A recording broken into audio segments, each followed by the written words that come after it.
Om Shanti friend. शुभ प्रभात, मंगल प्रभात, स्नेहिल प्रभात, स्वर्णिम प्रभात, शांतिपूर्ण सुप्रभात। कैसे हो फ्रेंड? अच्छे हो ना? कहानी सुनते हो तो अच्छा लगता है, कमेंट में बताते हो, हमको खुशी होती है मित्रों। चलो आपका ज़्यादा समय न लेते अपने मेन टॉपिक कहानी पर आ जाए। आज सुनेंगे एक प्रेरणात्मक कहानी। टाइटल है सबसे बड़ा दानी कौन।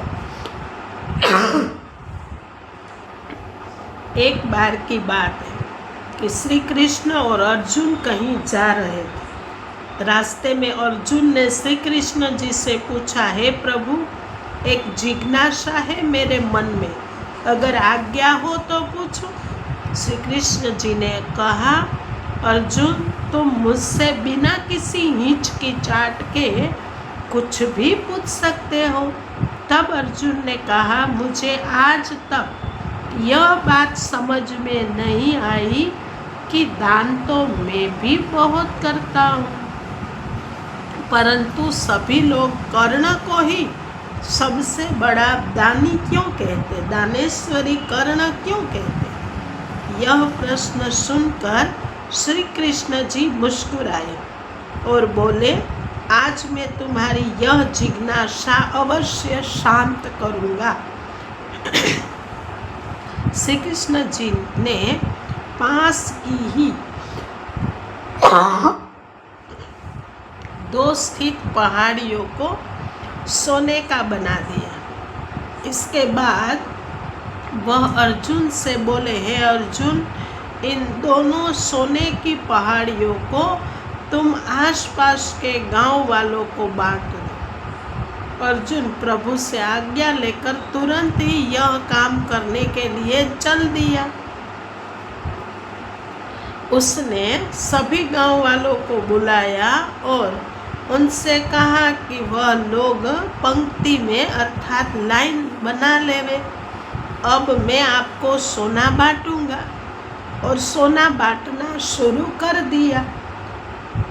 गांव वालों ने अर्जुन की खूब जय जयकार करनी शुरू कर दी।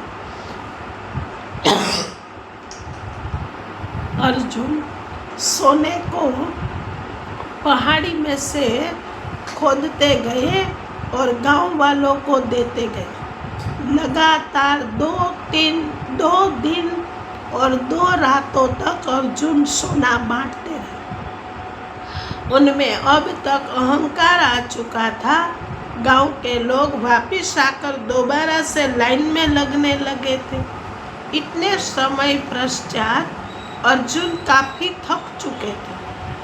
जिन सोने की पहाड़ियों से अर्जुन सोना तोड़ रहे थे, उन दोनों पहाड़ियों के आकार में जरा भी कमी नहीं आई थी।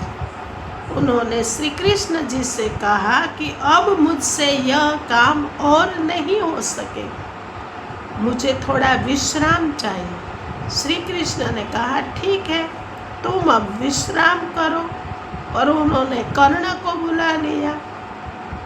उन्होंने कर्ण से कहा, इन दोनों पहाड़ियों का सोना इन गांव वालों को बांट दो। कर्ण तुरंत सोना बांटने चल दिए। उन्होंने गांव वालों को बुलाया और उनसे कहा, यह सोना आप लोगों का है, जिसको जितना सोना चाहिए वह यहाँ से ले जाए। ऐसा कहकर कर्ण वहाँ से चल गए।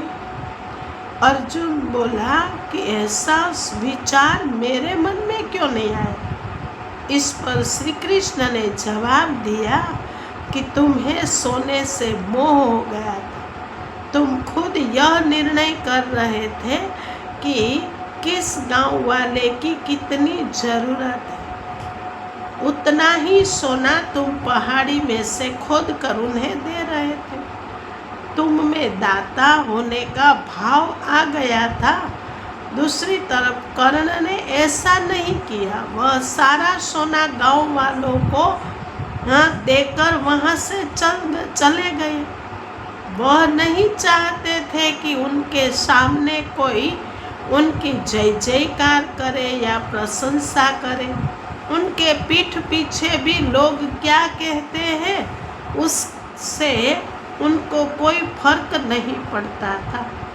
यह उस आदमी की निशानी है जिसे आत्मज्ञान हासिल हो चुका था। इस तरह श्री कृष्ण ने खूबसूरत तरीके से अर्जुन के प्रश्न का उत्तर दिया। अर्जुन को भी उसके प्रश्न का उत्तर मिल चुका था।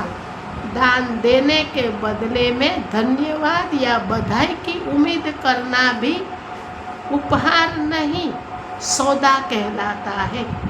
यदि हम किसी को कुछ दान या सहयोग करना चाहते हैं तो वह हमें यह कार्य बिना किसी उम्मीद या आशा के करना चाहिए, ताकि यह हमारा सत्कर्म हो, न कि हमारा अहंकार। आज कोई व्यक्ति किसी सार्वजनिक या धार्मिक कार्यक्रम में चंदा या दान देते हैं तो उनमें से अधिकतर लोग यह अपेक्षा रखते हैं कि मेरे दान की स्टेज से घोषणा हो या दानदाताओं की सूची में मेरा नाम लिखा जाए। ऐसी इच्छा रखने पर वह दान सत्कर्म को नहीं बल्कि अहंकार को बढ़ाता है।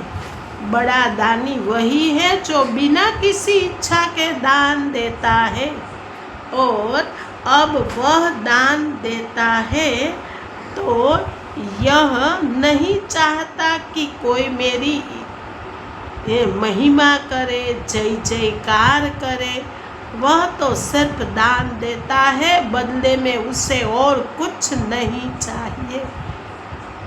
जो दान देने में ऐसा भाव रखता है वही असली दान देने वाला कहलाता है। सच्चे महात्मा भी सत्संगों में यही फरमाते हैं कि असली दानी वही है जो दान देने वक्त एक हाथ से दान देता है तो दूसरे हाथ को पता भी चलता नहीं है। कहा जाता है गुप्त दान महाकल्याण। अच्छा मित्रों, जो प्राप्त है वो पर्याप्त है। जिनका मन मस्त है उनके पास समस्त है। मस्त रहो, व्यस्त रहो, प्रभु याद में प्रसन्न रहो, खुशी प्रसन्नता बांटो। अच्छा मित्रों, ओम शांति। धन्यवाद मित्रों। अगर कहानी अच्छी लगी हो तो अपने फ्रेंड सर्कल, फैमिली मेम्बर को शेयर करना, लाइक करना, प्यारी सी कमेंट करना और अगर चैनल पर नए हो तो चैनल को सब्सक्राइब करना।